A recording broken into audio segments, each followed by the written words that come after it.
السلام علیکم ورحمۃ اللہ وبرکاتہ نحمدہ ونصلی علی رسولہ الکریم اما بعد۔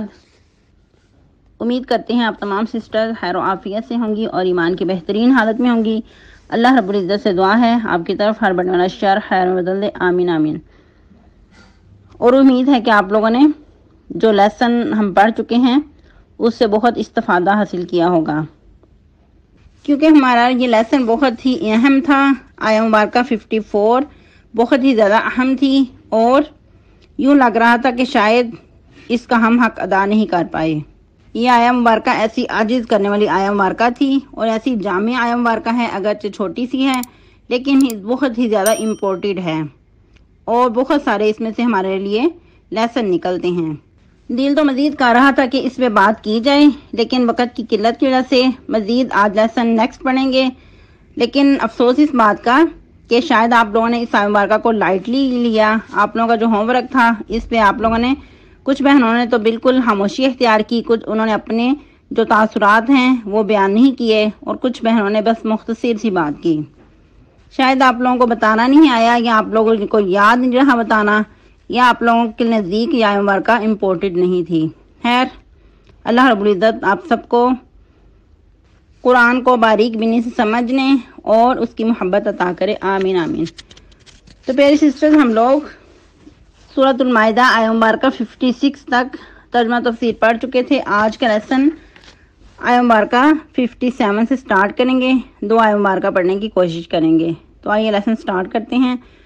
رب اشرح لی صدری ویسر لی امری واحلل عقدۃ من لسانی یفقہوا قولی اللہم بارک لنا فی اوقاتنا اللہم فقہنا فی الدین اللہم انی اسألک الہدی والتقی والعفاف والغنی اللہم الہمنی رشدی واعذنی من شر نفسی اعوذ باللہ من الشیطان الرجیم بسم اللہ الرحمن الرحیم یا ایہا الذین آمنوا لا تتخذوا الذین اتخذوا دینکم ہزوا ولعبا من الذین اوتوا الکتاب من قبلکم والکفار اولیاء واتقوا اللہ ان کنتم مؤمنین وَإِذَا نَادَيْتُمْ إِلَى الصَّلَاةِ اتَّخَذُوهَا هُزُوًا وَلَعِبًا ذَلِكَ بِأَنَّهُمْ قَوْمٌ لَا يَعْقِلُونَ۔ ٹرانسلیشن: یا ایھا الذین آمنوا، اے لوگو جو ایمان لائے ہو، لا تتخذوا، نہ تم بناؤ، الذین اتخذوا دینکم ہزوا ولعبا، ان لوگوں کو جو تمہارے دین کو کھیل اور تماشا بناتے ہیں، من الذین، ان لوگوں میں سے، اوتوا الکتاب، جو دیے گئے کتاب، من قبلکم، تم سے پہلے، والکفار، اور کفار کو، اولیاء، دوست، واتقوا اللہ، اور اللہ سے ڈرتے رہو، ان کنتم مؤمنین، اگر تم مومن ہو، وَإِذَا نَادَيْتُمْ، اور جب تم پکارتے ہو، إِلَى الصَّلَاةِ اتَّخَذُوهَا هُزُوًا وَلَعِبًا، جب تم پکارتے ہو نماز کی طرف، اس کو بنا لیتے ہیں وہ کھیل اور تماشا۔ ذَلِكَ بِأَنَّهُمْ قَوْمٌ لَا يَعْقِلُونَ، یہ اس لیے کہ بے شک وہ ایسے لوگ ہیں جو عقل سے کام نہیں لیتے۔ تفسیر: جیسا کہ ہم لوگ آیہ مبارکہ 55 اور 56 میں پڑھ چکے، دوستی کا معیار اور دوستی کن سے کرنی چاہیے، اللہ اور کے رسول سے، اور پھر بتایا گیا کہ ایسے لوگوں کے جو دوست ہیں وہ مزید مومن ہیں، اور پھر مزید بتایا گیا کہ ایسا لشکر جو ہے وہ اللہ کا لشکر ہے اور اللہ کا لشکر ہی غالب آنے والا ہے۔ مزید کیا بتایا جا رہا ہے آیہ مبارکہ 57 میں کہ اے ایمان والو، تم ہر قسم کی جو دوستی ہے یہ نان مسلم سے وہ نہ رکھو، کیونکہ یہ لوگ تمہارے کبھی بھی خیرخواہ نہیں ہو سکتے۔ اس سے پہلے اللہ رب العزت نے یہود و نصارہ کی دوستی سے منع کیا تھا، اور اس آیہ مبارکہ میں تمام لوگ شامل ہیں۔ جیسا کہ کیا کہا گیا، کن لوگوں سے دوستی نہ رکھو، جو لوگ تمہارے دین کو کھیل اور تماشا سمجھتے ہیں، اور ادھر دین سے مراد دین اسلام کے شعار ہیں، کیونکہ جو دین کا معنی ہے، ورڈ ہے، وہ وسیع معنی میں استعمال ہوتا ہے۔ جیسا کہ بعض اوقات روز جزا کے دن پہ بھی یہ بولا جاتا ہے ورڈ، اس کے علاوہ پھر مذہب پہ بھی بولا جاتا ہے، اور پھر مزید دین اسلام کے جو اعمال ہیں، جو دینی شعار ہیں، ان پہ بھی بولا جاتا ہے۔ تو ادھر جو ذکر ہو رہا ہے وہ دینی جو شعار ہیں اس کے لیے بولا جا رہا ہے کہ اے ایمان والو، تمہارے ایمان کا تقاضا ہے کہ ان لوگوں سے دوستی نہ رکھو جو تمہارے دین کو، جو تمہارے شعار کو کھیل اور تماشا سمجھتے ہیں، یعنی دینی شعار کا مذاق اڑاتے ہیں۔ اور یہ لوگ کون ہیں؟ جو اہل کتاب میں سے ہیں، یعنی کہ یہود و نصارہ میں سے ہیں۔ اوت الکتاب من قبلکم، ان لوگوں میں سے جو دیے گئے کتاب تم سے پہلے۔ اور مزید کون لوگ؟ والکفار، اور کفار۔ کیا ان کے ساتھ نہ کرو دوستیاں، اولیاء، ان کو دوست نہ سمجھو، یہ تمہارے کبھی بھی خیرخواہ نہیں ہو سکتے۔ پھر مزید واتقوا اللہ ان کنتم مؤمنین، اور اللہ سے ڈرتے رہو اگر تم مومن ہو۔ یعنی کہ ادھر ایمان کا جو تقاضا ہے وہ تمہیں اس بات کی اجازت نہیں دیتا کہ تم ان کے ساتھ دوستیاں نبھاؤ، تمہیں ان کے ساتھ مکمل بائیکاٹ کرنا ہوگا۔ اور جیسا کہ یہ یہود و نصارہ ایسے ہیں، اور اسپیشلی جو یہود ہیں، ایسی ان کی اندر سے دشمنی ہے کہ کبھی بھی مسلمانوں کے ساتھ یہ خالص نہیں ہو سکتے۔ اور ادھر ایمان کا معیار کیا بتایا گیا؟ تقوی، کہ ایمان کا جو معیار ہے وہ تم اس سے تقوی کا مطالبہ کرتا ہے۔ اور آپ کو پہلے بھی بارہا بتایا جا چکا ہے کہ جو تقوی ہے وہ کیا ہے، کہ ہمیشہ ہی اللہ سے ڈرتے رہنا، چاہے انسان تنہائی میں ہو یا سب کے سامنے ہو، کسی خاص مجلس میں ہو یا کسی عام مجلس میں ہو، ہر حالت میں اللہ تعالیٰ سے ڈرتے رہنا۔ اور کسی کا مذاق اڑانا کسی سمجھدار انسان کا کام نہیں ہو سکتا۔ اور اسپیشلی اگر کوئی دینی شعار کا مذاق اڑاتا ہے تو ایسے شخص کو پھر اپنے ایمان کی خیر منانی چاہیے۔ لیکن افسوس کے ساتھ کہ آج ہمارے معاشرے میں یہی کچھ ہو رہا ہے، ہر دوسرے شخص کو تمسخر کا نشانہ بنایا جاتا ہے اگر وہ نماز کی فکر کر رہا ہے یا کسی اور دینی شعار کے کام کر رہا ہے یا اس کی فکر کر رہا ہے۔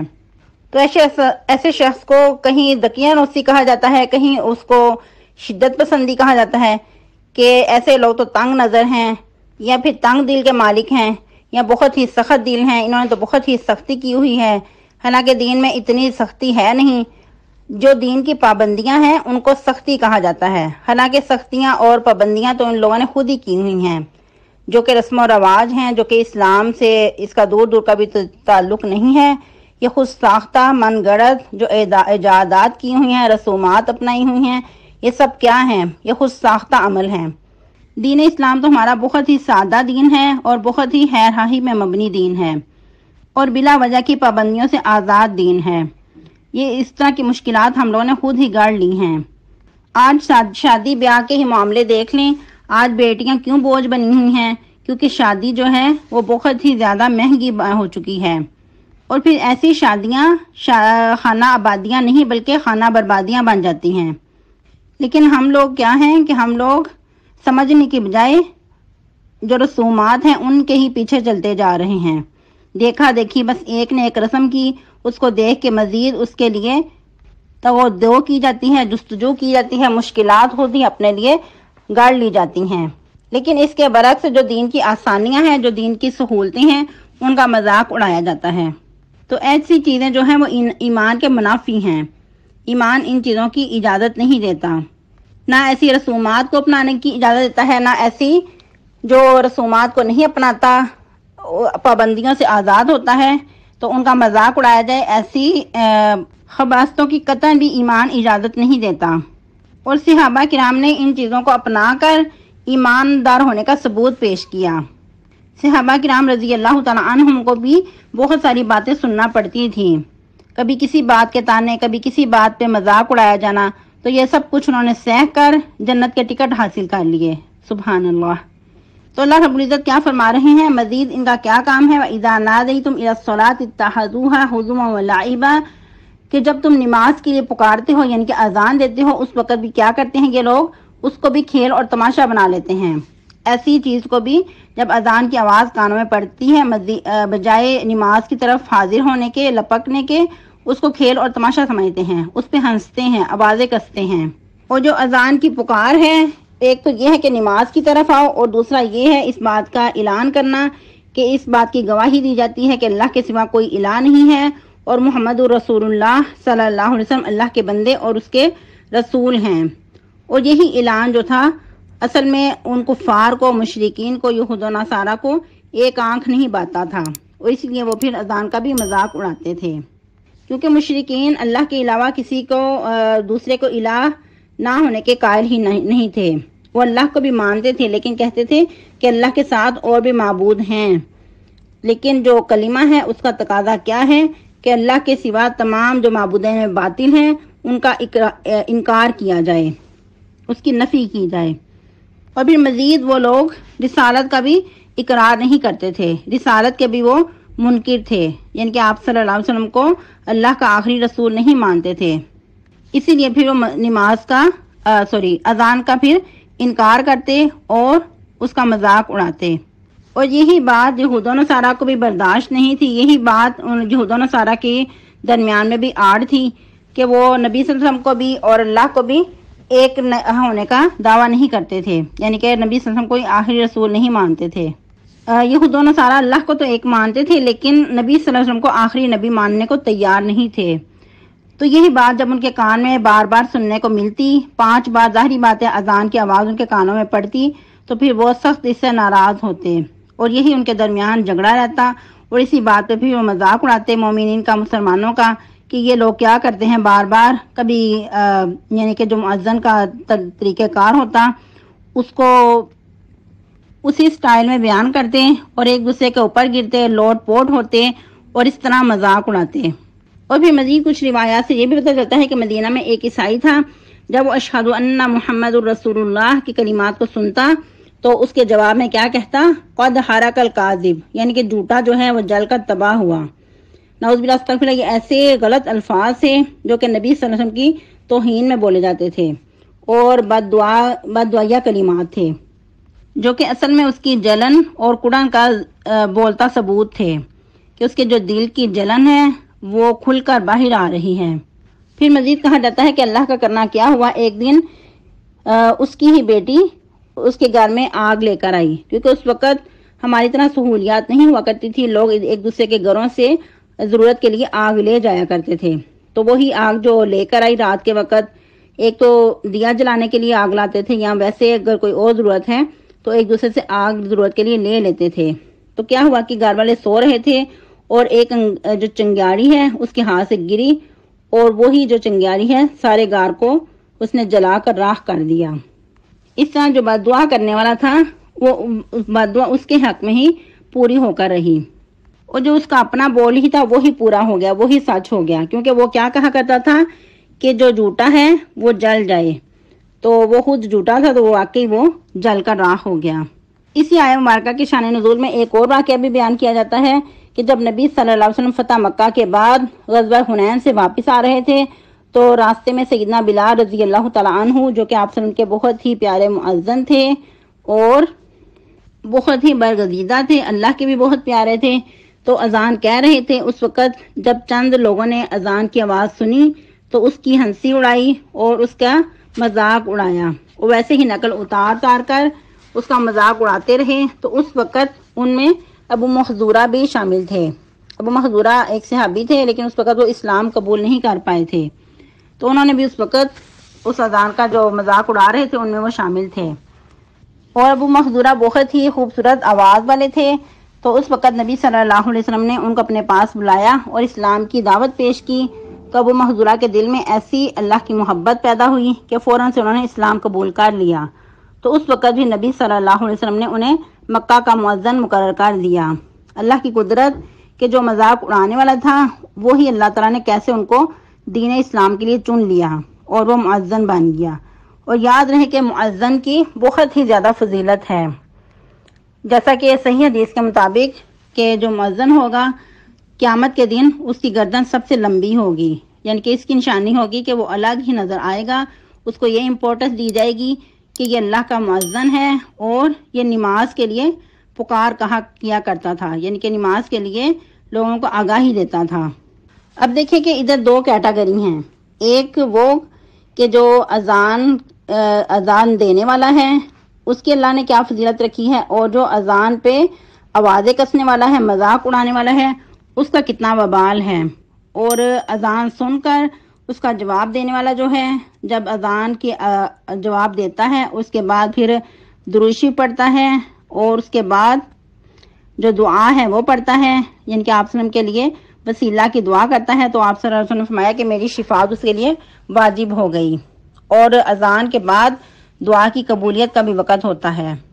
اور اذان کو ناپسند کرنا شیطانی عمل ہے، جیسا کہ شیطان کے بارے میں کیا آپ صلی اللہ علیہ وسلم نے فرمایا کہ جب اذان دی جاتی ہے تو شیطان آواز سن کر اذان کی تو دور چلا جاتا ہے، بہت چھوٹا ہو جاتا ہے، دور چلا جاتا ہے، اور جو ہی اذان ختم ہوتی ہے تو پھر آ جاتا ہے، لیکن جو ہی تکبیر کہی جاتی ہے، اقامت کہی جاتی ہے نماز کے لیے، اس وقت بھی پھر دور چلا جاتا ہے۔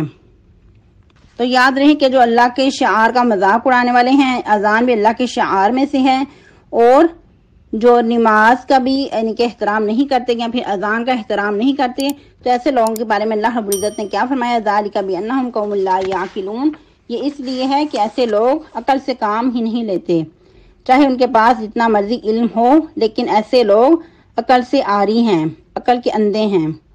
جیسا کہ سیدنا موسیٰ علیہ السلام نے بھی کیا کہا تھا کہ جب ان کے لوگ نے کہا تھا کہ کیا تمہیں ہمیں یعنی کہ مذاق کرتے ہو، ہم سے ہمیں گائے کو ذبح کرنے کا حکم دیتے ہو، تو یہ کیسے ہو سکتا ہے، تم تو ہم سے مذاق کر رہے ہو۔ تو اس وقت سیدنا موسیٰ علیہ السلام نے کیا کہا تھا کہ ایسا کرنا تو جاہلوں کا کام ہے، یعنی کہ اگر میں تم سے مذاق کرتا ہوں ایسا کہہ کر، اللہ کا حکم ہے، اللہ کے حکم کے آگے میں تم سے ایسا مذاق کر رہا ہوں، تو ایسا کرنا تو جاہلوں کا کام ہے۔